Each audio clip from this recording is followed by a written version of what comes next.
নমস্কাৰ সবলৈ আৰম্ভ কৰিছে আছামিজ ট্ৰেন্ডিং আজি 14 আগষ্ট আৰু আজি ৰাতিপুৱাৰ কেইবাটাও গুৰুত্বপূৰ্ণ খবৰ আহি পৰিছে আৰু এনেধৰণৰ খবৰসমূহ নিতৌ চাবলৈ চেনেলটো ছাবস্ক্ৰাইব কৰি ভিডিঅ'টোত এটা লাইক কৰি দিব। এটা জৰুৰী খবৰ, লখিমপুৰত প্ৰলয়, নিপপুৰ বান্ধ ভাঙি দিয়াৰ হুংকাৰ অসমীয়া যুৱ মঞ্চৰ। এটা অতিকৈ গুৰুত্বপূৰ্ণ খবৰ, লখিমপুৰবাসীৰ বাবে এটা গুৰুত্বপূৰ্ণ খবৰ এই মুহূৰ্তত আহি পৰিছে। নিপকুৱে পানী এৰাৰ পাছতেই লখিমপুৰত মহা প্ৰলয়ৰ সৃষ্টি হৈছে। উফন্দি উঠিছে নৈ উপনৈ। সতৰ্কবাণী জাৰি কৰা হৈছে লখিমপুৰবাসীৰ বাবে। নাওবৈচাৰ ৰঙা নদীৰ সংসাৰীৰ ৰূপ দেখিবলৈ পোৱা গৈছে। গাভৰু নৈৰ তাণ্ডৱত বুৰিছে ইখনৰ পাছত সিখন গাঁও। নাওবৈচাৰ 3খনৰো অধিক গাঁৱত তাণ্ডৱ বাঢ়নি পানীৰ। বানপানীৰ সৃষ্টি হৈছে। নিপকুৱে বান্ধ খোলাৰ পাছতে বান্ধ ভাঙি দিয়াৰ হুংকাৰ অসমীয়া যুৱ মঞ্চৰ। পূৰ্বেও নিপকুৰ বান্ধৰ পানীয়ে ধ্বংসলীলা চলাইছিল লখিমপুৰৰ বিভিন্ন প্ৰান্তত। নিপকুৱে পানী এৰাৰ পাছতেই লখিমপুৰত এতিয়া মহাপ্ৰলয় সদৃশ পৰিৱেশৰ সৃষ্টি হৈছে। আন এটা জৰুৰী খবৰ, কাইলৈ 15 আগষ্টত বন্ধ থাকিব সকলো সুৰাৰ বিপণী।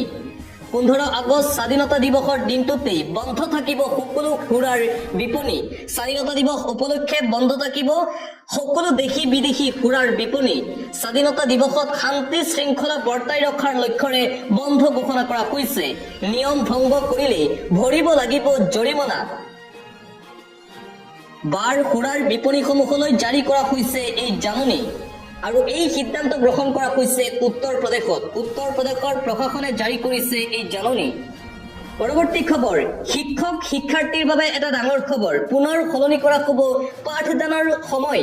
বিদ্যালয়ৰ শিক্ষক শিক্ষয়িত্ৰী তথা শিক্ষাৰ্থীলৈ এই মুহূৰ্তত এটা ডাঙৰ খবৰ, জৰুৰী খবৰ আহি পৰিছে। পুনৰ সলনি কৰা হ'ল পাঠদানৰ সময়। পুৱা 7:30 বজাৰ পৰিৱৰ্তে পাঠদান আৰম্ভ হ'ব ৰাতিপুৱা 9 বজাৰ পৰা। 18 আগষ্টৰ পৰা 9 বজাত আৰম্ভ হ'ব স্কুলৰ পাঠদান। নগাঁও জিলা শিক্ষা বিভাগে জাৰি কৰিছে এই নিৰ্দেশনা। অন্য এটা খবৰ, মুছলমান গৰু ব্যৱসায়ীক আক্ৰমণ, গ্ৰেপ্তাৰ হৈছে বিজেপি যুৱ মৰ্চাৰ নেতা। আৰু মুছলমান লোকক আক্ৰমণ কৰি গ্ৰেপ্তাৰ হ'ল বিজেপি নেতা। মুছলমান গৰু ব্যৱসায়ীক আক্ৰমণ কৰি গ্ৰেপ্তাৰ বিজেপি নেতা। যুৱ মৰ্চাৰ নেতা পাৰিজাত গাংগুলী সহ 2জনক গ্ৰেপ্তাৰ। কৃষি কাৰ্যৰ বাবে গৰু নি থকা অৱস্থাত উপৰ্যুপৰি প্ৰসাৰ কৰিছিল ব্যৱসায়ীক। 2গৰাকী মুছলমান বৃদ্ধ লোকক কাণত ধৰাই আঁঠু ৰখাইছিল বিজেপি নেতাগৰাকীয়ে। গৰু পঘাৰে বান্ধি শাস্তি প্ৰদান কৰিছিল বিজেপিৰ একাংশ কৰ্মীয়ে। পশ্চিমবংগৰ দুৰ্গাপুৰ অঞ্চলত সোমবাৰে সংঘটিত হৈছিল এই ভয়ংকৰ ঘটনা। কৃষি কাৰ্যৰ বাবে গাড়ীত লৈ যোৱা হৈছিল গৰুসমূহ।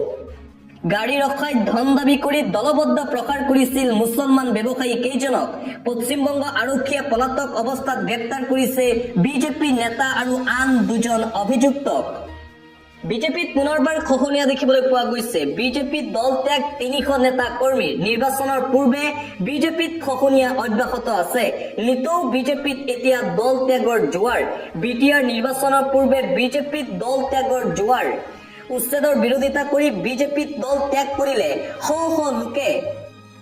বিজেপিত কংগ্ৰেছ দল ত্যাগ নেতা কৰ্মীসকলৰ। মায়ঙৰ 2খনকৈ গাঁও পঞ্চায়তত কংগ্ৰেছ আৰু বিজেপিত এই খহনীয়া দেখিবলৈ পোৱা গ'ল। বিজেপি আৰু কংগ্ৰেছ এৰি AIUDF দলত যোগদান প্ৰায় 3 শতাধিক কৰ্মীৰ। AIUDF নেতা ছিদ্দিক আহমেদৰ উপস্থিতিত এই বৃহৎ যোগদান কাৰ্যসূচী। বিজেপি আৰু কংগ্ৰেছ এই দুয়োটা দলকেই উপাৰি পেলোৱাৰ হুংকাৰ AIUDF